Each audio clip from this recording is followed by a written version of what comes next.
Anna Anderson, the 16th of December 1896 to 12 February 1984, was the best known of several impostors who claimed to be Grand Duchess Anastasia of Russia.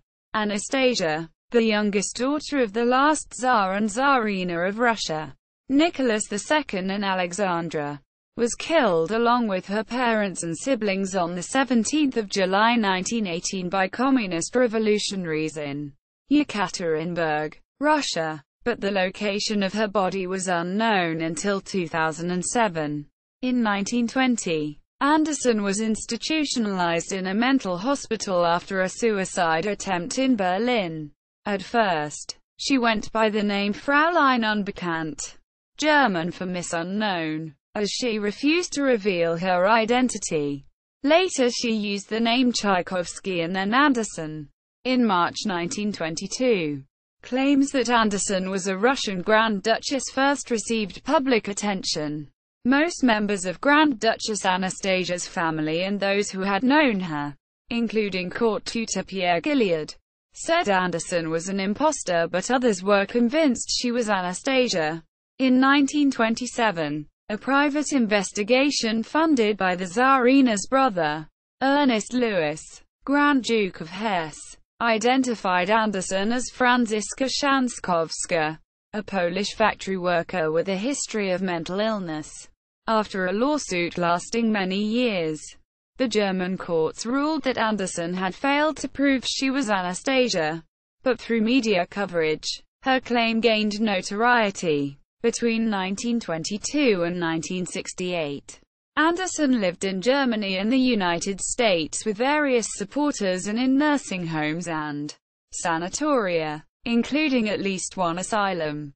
She emigrated to the United States in 1968, and shortly before the expiration of her visa married Jack Manahan, a Virginia history professor who was later characterized as probably Charlottesville's best-loved eccentric. Upon her death in 1984, Anderson's body was cremated, and her ashes were buried in the churchyard at Castle Sion, Germany. After the collapse of communism in the Soviet Union, the locations of the bodies of the Tsar, Tsarina, and all 5 of their children were revealed, and multiple laboratories in different countries confirmed their identity through DNA testing.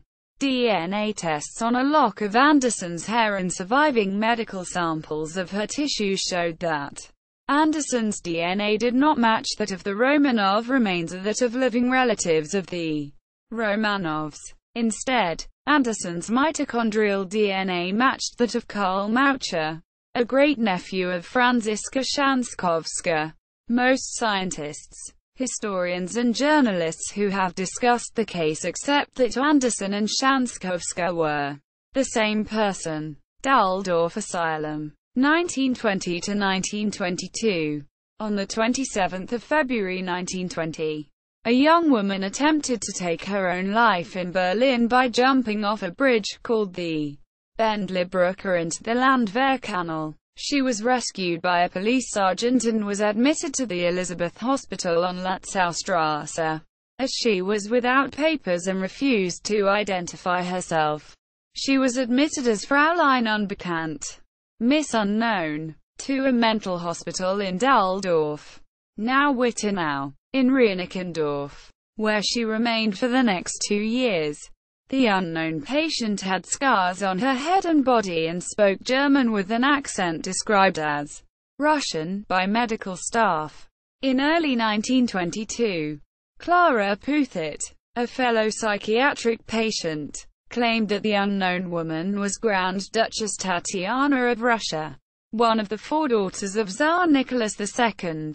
On her release, Puthit told Russian émigré Captain Nicholas von Schwabe that she had seen Tatiana at Daldorf. Schwabe visited the asylum and accepted the woman as Tatiana.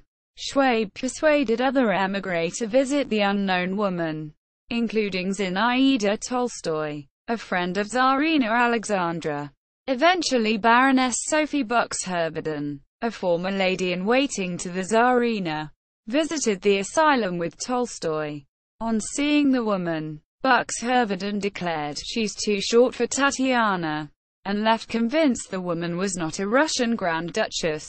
A few days later, the unknown woman noted, "I did not say I was Tatiana." Quote, Ernest Daldorf. Thea Malinowski claimed years after the patient's release from the asylum that the woman had told her she was another daughter of the Tsar, Anastasia, in the autumn of 1921. However, the patient herself could not recall the incident. Her biographers either ignore Malinowski's claim, or weave it into their narrative. Germany and Switzerland, 1922 to 1927. By May 1922, the woman was believed by Puthit, Schwabe, and Tolstoy to be Anastasia, although Buxtehude said there was no resemblance. Nevertheless, the woman was taken out of the asylum and given a room in the Berlin home of Baron Arthur von Kleist, a Russian émigré who had been a police chief in Russian Poland before the fall of the Tsar. The Berlin policeman who handled the case, Detective Inspector Franz Grunberg, thought that Kleist may have had ulterior motives, as was hinted at in émigré circles. If the old conditions should ever be restored in Russia, he hoped for great advancement from having looked after the young woman. She began calling herself Anna Tchaikovsky, choosing Anna as a short form of Anastasia. Although Puthit described her everywhere as Anastasia, Tchaikovsky stayed in the houses of acquaintances, including Kleist, Puthit, a poor working-class family called Berkman, and at Inspector Grunberg's estate at Funkenmüller, near Zossin. At Funkenmüller, Grunberg arranged for the Tsarina's sister, Princess Irene of Hesse and by Rhine, to meet Tchaikovsky, but Irene did not recognize her. Grunberg also arranged a visit from Crown Princess Cecily of Prussia, but Tchaikovsky refused to speak to her, and Cecily was left perplexed by the encounter. Later, in the 1950s, Cecily signed a declaration that Tchaikovsky was Anastasia, but Cecily's family disputed her statement and implied that she was suffering from dementia. By 1925, Tchaikovsky had developed a tuberculous infection of her arm, and she was placed in a succession of hospitals for treatment. Sick and near death, she suffered significant loss of weight. She was visited by the Tsarina's groom of the chamber Alexei Volkov, Anastasia's tutor Pierre Gilliard, his wife, Shura, who had been Anastasia's nursemaid, and the Tsar's sister, Grand Duchess Olga. Although they expressed sympathy, if only for Tchaikovsky's illness, and made no immediate public declarations, eventually they all denied she was Anastasia. In March 1926, she convalesced in Lugano with Harriet von Rathleff at the expense of Grand Duchess Anastasia's great-uncle, Prince Valdemar of Denmark. Valdemar was willing to offer Tchaikovsky material assistance through the Danish ambassador to Germany, Herluf Zahler, while her identity was investigated. To allow her to travel, the Berlin Aliens Office issued her with a temporary certificate of identity as Anastasia Tchaikovsky, with Grand Duchess Anastasia's personal details. After a quarrel with Rathleff, Tchaikovsky was moved to the Stillekhaus Sanatorium at Oberstdorf in the Bavarian Alps in June 1926, and Rathleff returned to Berlin. At Oberstdorf, Tchaikovsky was visited by Tatiana Melnik, née Akuti Botkin. Melnik was the niece of Serge Botkin, the head of the Russian refugee office in Berlin, and the daughter of the imperial family's personal physician, Dr. Eugene Botkin, who had been murdered by the communists alongside the Tsar's family in 1918. Tatiana Melnik had met Grand Duchess Anastasia as a child and had last spoken to her in February 1917. To Melnik, Tchaikovsky looked like Anastasia, even though the mouth has changed and coarsened noticeably, and because the face is so lean. Her nose looks bigger than it was. In a letter, Melnick wrote, "Her attitude is childlike, and altogether she cannot be reckoned with as a responsible adult, but must be led and directed like a child. She has not only forgotten languages, but has in general lost the power of accurate narration. Even the simplest stories she tells incoherently and incorrectly. They are really only words strung together in impossibly ungrammatical German. Her defect is obviously in her memory and eyesight."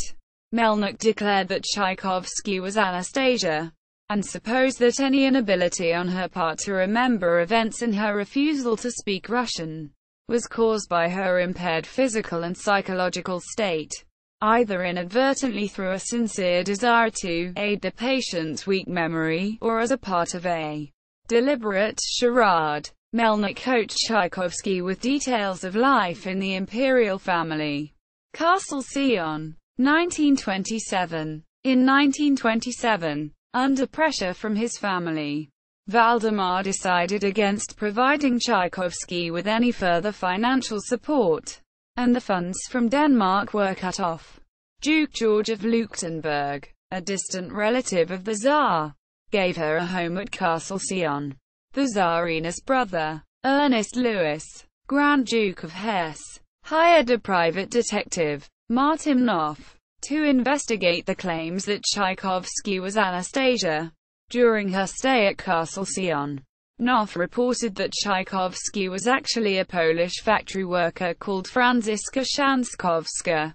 Schanzkowska had worked in a munitions factory during World War I when, shortly after her fiancé had been killed at the front, a grenade fell out of her hand and exploded. She had been injured in the head, and a foreman was killed in front of her. She became apathetic and depressed, was declared insane on the 19th of September 1916, and spent time in 2 lunatic asylums.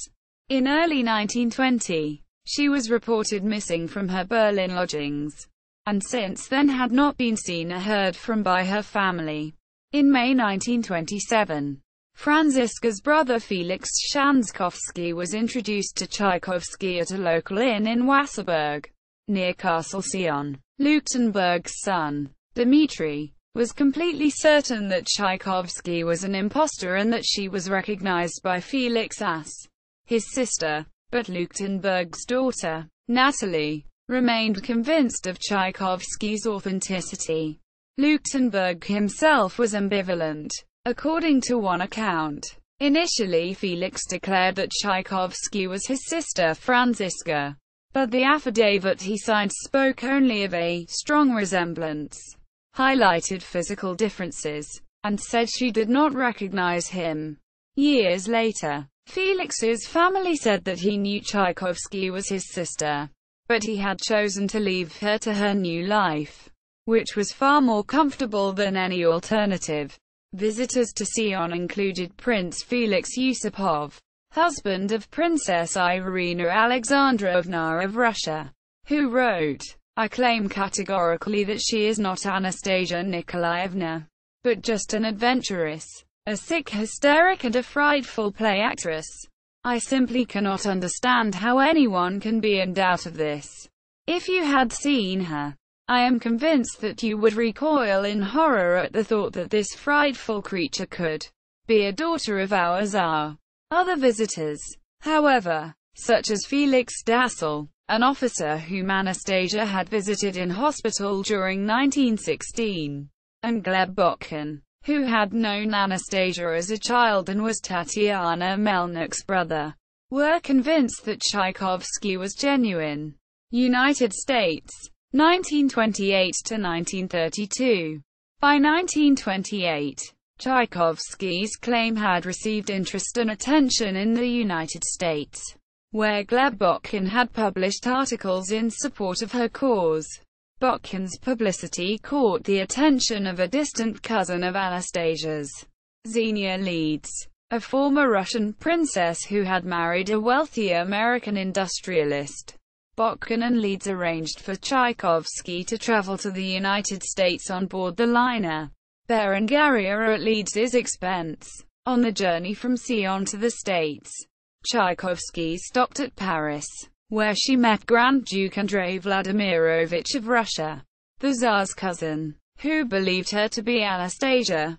For 6 months Tchaikovsky lived at the estate of the Leeds family in Oyster Bay, New York. As the 10th anniversary of the Tsar's execution approached in July 1928, Botkin retained a lawyer, Edward Fallows, to oversee legal moves to obtain any of the Tsar's estate outside of the Soviet Union. As the death of the Tsar had never been proved, the estate could only be released to relatives 10 years after the supposed date of his death. Fallows set up a company called the Grand Anna Corporation, an acronym of Grand Duchess Anastasia of Russia, which sought to raise funds by selling shares in any prospective estate. Tchaikovsky claimed that the Tsar had deposited money abroad, which fed unsubstantiated rumors of a large Romanov fortune in England. The surviving relatives of the Romanovs accused Botkin and Fallows of fortune hunting, and Botkin accused them of trying to defraud Anastasia out of her inheritance, except for a relatively small deposit in Germany, distributed to the Tsar's recognized relations. No money was ever found. After a quarrel, possibly over Tchaikovsky's claim to the estate, but not over her claim to be Anastasia, Tchaikovsky moved out of the Leeds mansion, and the pianist Sergei Rachmaninoff arranged for her to live at the Garden City Hotel in Hempstead, New York, and later in a small cottage. To avoid the press, she was booked in as Mrs.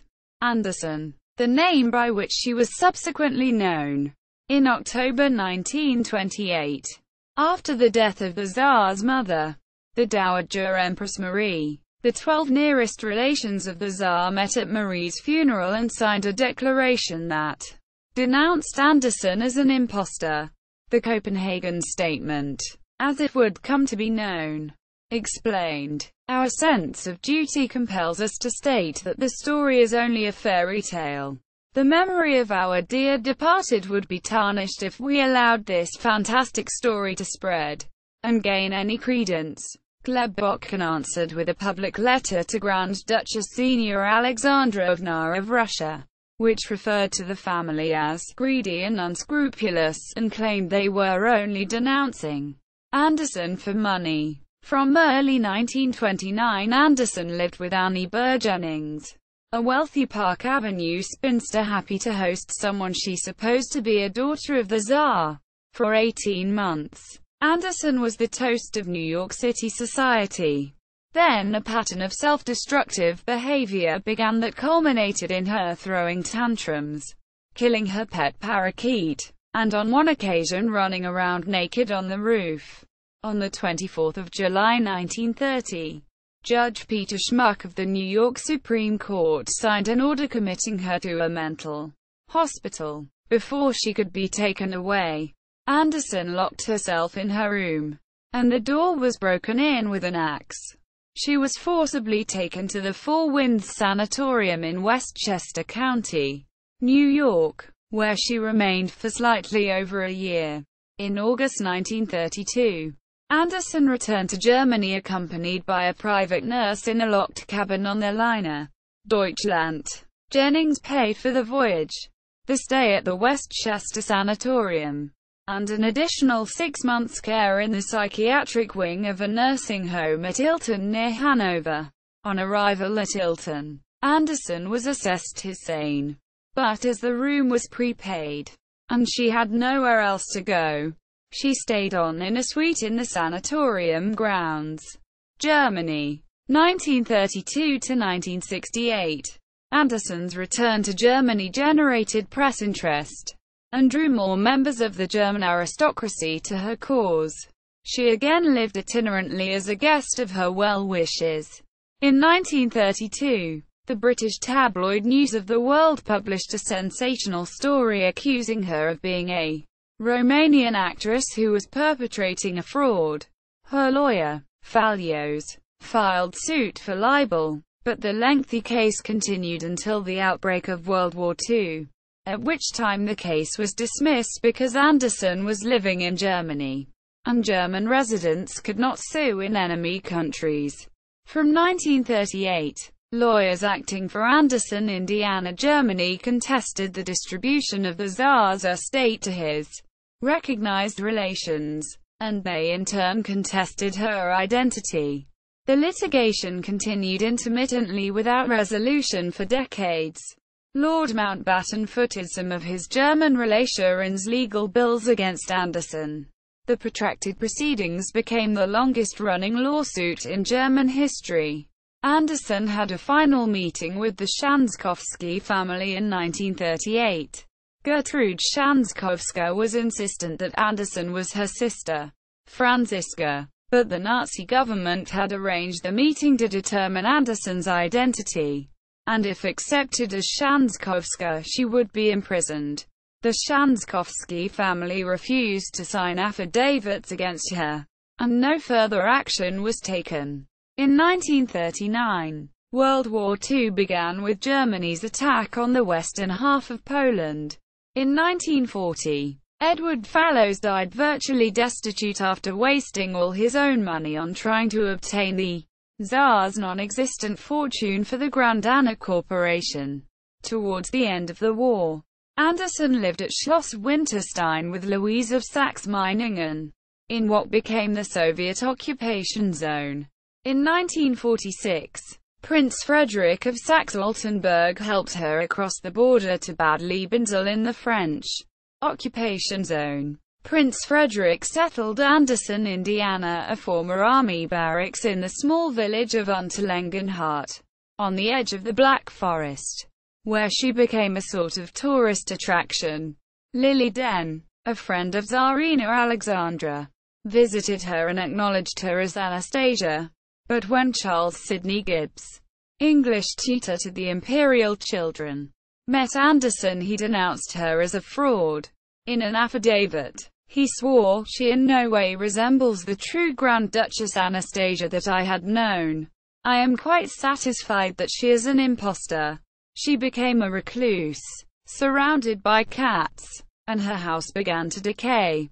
In May 1968, Anderson was taken to a hospital at Nuremberg after being discovered semi-conscious in her cottage. In her absence, Prince Frederick cleaned up the property by order of the local Board of Health. Her Irish wolfhound and 60 cats were put to death. Horrified by this, Anderson accepted her long-term supporter Gleb Botkin's offer to move to the United States. Final years: 1968 to 1984. Botkin was living in the university town of Charlottesville, Virginia, and a local friend of his, history professor and genealogist John Ecott, Jack Manahan, paid for Anderson's journey to the United States. She entered the country on a 6-month visitor's visa, and shortly before it was due to expire, Anderson married Manahan, who was 20 years her junior, in a civil ceremony on the 23rd of December 1968. Botkin was best man. Jack Manahan enjoyed this marriage of convenience, and described himself as Grand Duke in waiting, or son-in-law to the Tsar. The couple lived in separate bedrooms in a house on University Circle in Charlottesville, and also owned a farm near Scottsville. Botkin died in December 1969. In February of the following year, the lawsuits finally came to an end, with neither side able to establish Anderson's identity. Manahan and Anderson, now legally called Anastasia Manahan, became well known in the Charlottesville area as eccentrics. Though Jack Manahan was wealthy, they lived in squalor with large numbers of dogs and cats, and piles of garbage. On the 20th of August 1979, Anderson was taken to Charlottesville's Martha Jefferson Hospital with an intestinal obstruction. A gangrenous tumor and a length of intestine were removed by Dr. Richard Schrum, with both Manahan and Anderson, Indiana, failing health. In November 1983, Anderson was institutionalized, and an attorney, William Preston, was appointed as her guardian by the local circuit court. A few days later, Manahan kidnapped Anderson from the hospital, and for 3 days they drove around Virginia eating out of convenience stores. After a 13-state police alarm, they were found and Anderson was returned to a care facility. In January she may have had a stroke, and on the 12th of February 1984, she died of pneumonia. She was cremated the same day, and her ashes were buried in the churchyard at Castle Sion on the 18th of June 1984. Manahan died on the 22nd of March 1990. DNA evidence. In 1991, the bodies of Tsar Nicholas II, Tsarina Alexandra, and 3 of their daughters were exhumed from a mass grave near Yekaterinburg. They were identified on the basis of both skeletal analysis and DNA testing. For example, mitochondrial DNA was used to match maternal relations, and mitochondrial DNA from the female bones matched that of Prince Philip, Duke of Edinburgh, whose maternal grandmother Princess Victoria of Hesse and by Rhine was a sister of Alexandra. The bodies of Tsarevich Alexei and the remaining daughter were discovered in 2007. Repeated and independent DNA tests confirmed that the remains were the 7 members of the Romanov family, and proved that none of the Tsar's 4 daughters survived the shooting of the Romanov family. A sample of Anderson's tissue, part of her intestine removed during her operation in 1979, had been stored at Martha Jefferson Hospital, Charlottesville, Virginia. Anderson's mitochondrial DNA was extracted from the sample and compared with that of the Romanovs and the relatives. It did not match that of the Duke of Edinburgh or that of the bones, confirming that Anderson was not related to the Romanovs. However, the sample matched DNA provided by Karl Maucher, a grandson of Franziska Schanzkowska's sister, Gertrude Schanzkowska, Elric, indicating that Karl Maucher and Anna Anderson were maternally related and that Anderson was Schanzkowska. 5 years after the original testing was done, Dr. Terry Melton of the Department of Anthropology, Pennsylvania State University, stated that the DNA sequence tying Anderson to the Schanzkowski family was still unique, though the database of DNA patterns at the Armed Forces DNA Identification Laboratory had grown much larger, leading to increased confidence that Anderson was indeed Franziska Schanzkowska. Similarly, several strands of Anderson's hair, found inside an envelope in a book that had belonged to Anderson's husband, Jack Manahan, were also tested. Mitochondrial DNA from the hair matched to Anderson's hospital sample and that of Schanzkowska's relative Karl Maucher, but noted the Romanov remains are living relatives of the Romanovs. Assessment. Although communists had killed the entire Imperial Romanov family in July 1918, including 17-year-old Grand Duchess Anastasia, for years afterwards communist disinformation fed rumors that members of the Tsar's family had survived. The conflicting rumors about the fate of the family allowed impostors to make spurious claims that they were a surviving Romanov. Most of the impostors were dismissed. However, Anna Anderson's claim persisted. Books and pamphlets supporting her claims included Harriet von Rathl's book Anastasia, Eine Frau on Schicksal als Spiegel der Weltkatastrophe, Anastasia, A Woman's Fate as Mirror of the World Catastrophe, which was published in Germany and Switzerland in 1928. Though it was serialized by the tabloid newspaper Berliner Nachtausgabe in 1927. This was countered by works such as La Farce Anastasie, The False Anastasia, by Pierre Gilliard and Constantin Savitch, published by Payot of Paris in 1929. Conflicting testimonies and physical evidence, such as comparisons of facial characteristics, which alternately supported and contradicted Anderson's claim, were used either to bolster or to counter the belief that she was Anastasia. In the absence of any direct documentary proof or solid physical evidence, the question of whether Anderson was Anastasia was for many a matter of personal belief. As Anderson herself said in her own idiomatic English, "You either believe it or you don't believe it. It doesn't matter. In no any way whatsoever." The German courts were unable to decide her claim one way or another, and eventually, after 40 years of deliberation, ruled that her claim was neither established nor refuted. Dr. Gunther von Berenberg-Gossler, attorney for Anderson's opponents in the later years of the legal case, said that during the German trials, the press were always more interested in reporting her side of the story than the opposing bench's less glamorous perspective. Editors often pulled journalists after reporting testimony delivered by her side and ignored the rebuttal, resulting in the public seldom getting a complete picture.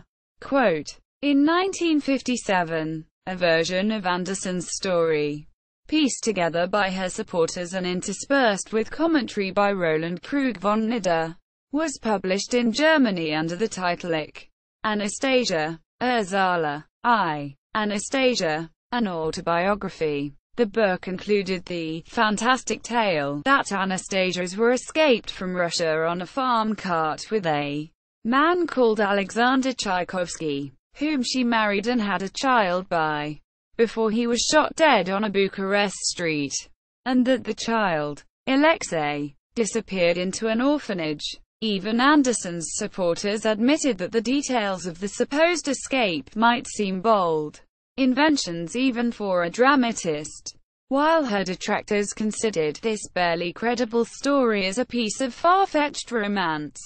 Other works based on the premise that Anderson was Anastasia, written before the DNA tests, include biographies by Peter Kurth and James Blair Level.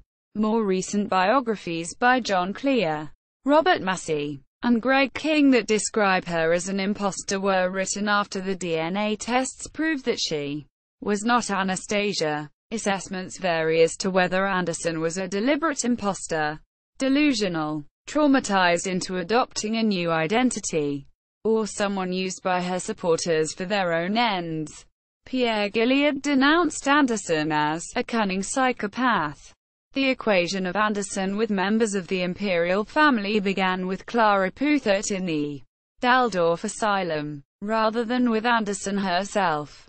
Anderson appeared to go along with it afterwards. Writer Michael Thornton thought, somewhere along the way she lost and rejected Schanzkowska. She lost that person totally and accepted completely she was this new person. I think it happened by accident and she was swept along on a wave of euphoria. Lord Mountbatten, a first cousin of the Romanov children, thought her supporters simply get rich on the royalties of further books, magazine articles, plays etc. Prince Michael Romanov, a grandson of Grand Duchess Alexandra of Tsar of Russia, stated the Romanov family always knew Anderson was a fraud, and that the family looked upon her and the three-ringed circus which danced around her, creating books and movies, as a vulgar insult to the memory of the imperial family. Quote, fictional portrayals. Since the 1920s, many fictional works have been inspired by Anderson's claim to be Anastasia.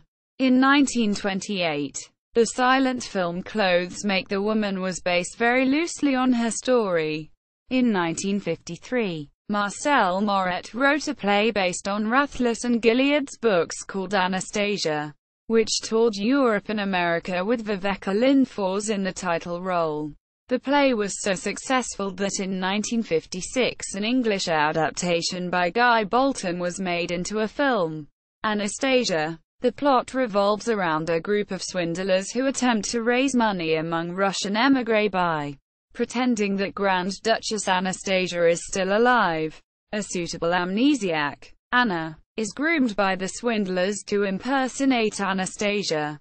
Anna's origins are unknown, and as the play progresses hints are dropped that she could be the real Anastasia. who has lost her memory. The viewer is left to decide whether Anna really is Anastasia. Another film was released at the same time, Is Anna Anderson Anastasia?, starring Lily Palmer, which covers much the same ground. But the central character is, perhaps even more lost. Madame Pathetic. But she, too, has moments when she is a woman of presence and dignity. Playwright Royce Wrighton wrote I Am Who I Am about Anna Anderson, Indiana 1978. Like the earlier plays, it depicts Anderson as a person of intrinsic worth victimized by the greed and fears of others, and did not attempt to decide her real identity. In 1965, the musical Anya, based on Guy Bolton's play and using the music of Sergei Rachmaninoff, opened on Broadway starring Constance Towers as Anya and Lillian Gish as the Dowager Empress. It was not successful. Sir Kenneth Macmillan's ballet Anastasia, first performed in 1967, used I, Anastasia, an autobiography as inspiration and is a dramatic fantasy about Anna Anderson, the woman who believes herself to be Anastasia, either in memory or imagination. She experiences episodes from Anastasia's past. The structure is a kind of freewheeling nightmare, held together by the central figure of the heroine, played by Lynn Seymour. A contemporary reviewer thought Seymour's tense, tormented portrait of the desperate Anna Anderson is quite extraordinary and really impressive. Anna Anderson was also used as a narrative device in Yuri Vamos' 1992 ballet for Theatre Basel, Sleeping Beauty, Last Daughter of the Tsar, based on Pyotr Ilyich Tchaikovsky's Sleeping Beauty. In December 1986, NBC ran a two-part fictionalized miniseries titled Anastasia, The Mystery of Anna, which starred Amy Irving and won her a Golden Globe nomination. In the words of Hal Erickson, Irving plays the leading character in A Lady at the Tiger fashion, so that we never know if she truly swallows her own tail or if she's merely a clever charlatan. Quote, the central character, Anastasia, or Anya, of the 1997 animated fantasy Anastasia is portrayed as the actual Grand Duchess Anastasia. Even though the film was released after DNA tests proved that Anna Anderson was not Anastasia, the film is an entirely fictional musical entertainment.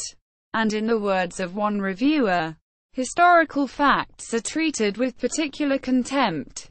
Notes. I, Anastasia, an autobiography with notes by Roland Krug von Nidda, translated from the German by Oliver Coben. London. Michael Joseph. 1958. Clark, William. 2007. Romanoff Gold. The Lost Fortune of the Tsars. Stroud. Sutton Publishing. ISBN 978-0-7509-4499-1. Hall, Corinne. 1999. Little Mother of Russia. A Biography of Empress Marie Feodorovna. London. Shepherd Walwyn. ISBN 0-85683-177-8. King, Greg. Wilson, Penny. 2011. The Resurrection of the Romanovs.